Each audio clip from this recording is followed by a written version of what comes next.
Aurélie, de plus en plus, je pense que vous êtes face à des situations où le propriétaire d'animal a déjà été voir sur Internet parce que son animal démontre un symptôme ou l'autre et il voudrait en connaître plus. Alors il va sur Internet chercher des informations. Souvent, il pense avoir trouvé la solution et puis il vient chez vous, soit ayant déjà essayé un traitement qui a été recommandé par Internet, ou bien avec un diagnostic qui pense avoir été posé par un site Internet, et puis il vient chez vous. Qu'est-ce qui se passe généralement dans ce cas-là? Là, on est un peu devant un petit problème, parce qu'Internet, c'est un outil génialissime, mais malheureusement, ça reste un outil. D'accord. Et Internet, on y trouve des choses très bonnes comme des choses très mauvaises. Oui.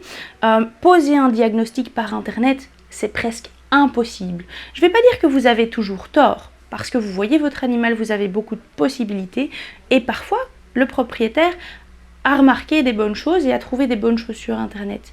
Mais parfois, il a aussi trouvé des choses complètement fausses, et ça c'est un danger parce qu'on peut avoir envie de traiter une maladie qui n'a pas été diagnostiquée. C'est important de voir l'animal dans sa globalité et de ne pas voir juste des symptômes.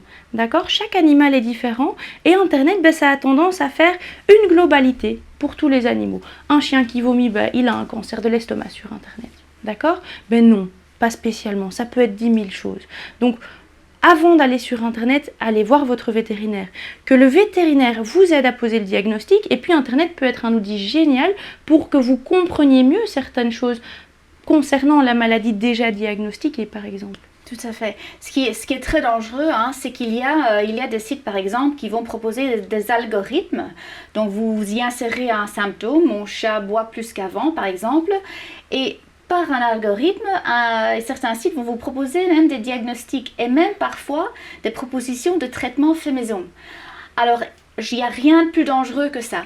Il n'y a rien de plus dangereux. Il n'y a vraiment rien de plus dangereux parce que faire des traitements sans vraiment savoir ce qu'a l'animal, sans avoir parfois fait d'examen complémentaire, sans avoir un diagnostic de certitude, ça peut être atrocement dangereux. On a déjà eu des animaux traités à la maison avec des médicaments du propriétaire ou des choses achetées sur Internet qui arrivent chez le vétérinaire dans un état bien pire parce que le diagnostic de base n'était pas bon ou que le traitement n'était pas adapté. Et il y a des médicaments, on a déjà vu des cas ici par exemple, où les gens donnent un médicament toxique, imaginons de l'aspirine à un chat, le chat est arrivé en convulsion et on a pu le sauver in extremis, mais c'était difficile. D'accord? Donc ne donnez jamais un médicament, pas pour animaux, à un animal par exemple, ou pas pour cette espèce-là, à un autre animal. Une pipette pour chien ne se met pas, c'est un chat, et ainsi de suite. Ce qu'on voit aussi de plus en plus souvent en clinique, c'est la situation où justement donc, un animal a eu un traitement maison, suggéré par Internet, par des sources qui ne sont pas toujours fiables. C'est très difficile pour quelqu'un qui n'est pas dans le milieu médical, et même parfois pour ceux qui le sont, de faire la différence entre un site Internet où ce sont vraiment des experts vétérinaires qui donnent des conseils, ou bien c'est juste un site qui va récolter des informations par-ci par-là et vous donner un article d'information qui n'est pas tout à fait juste.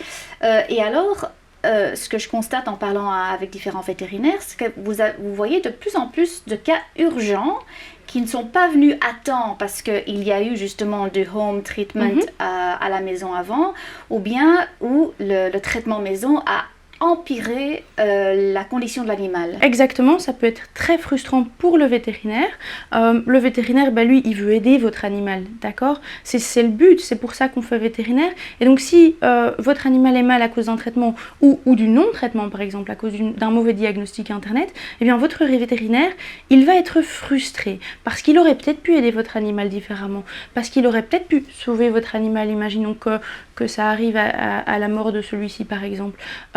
Et donc, psychologiquement, c'est très difficile pour le vétérinaire d'avoir face à des cas comme ça parce que on se sent un peu diminué et on voudrait aider, mais on ne peut parfois plus rien faire.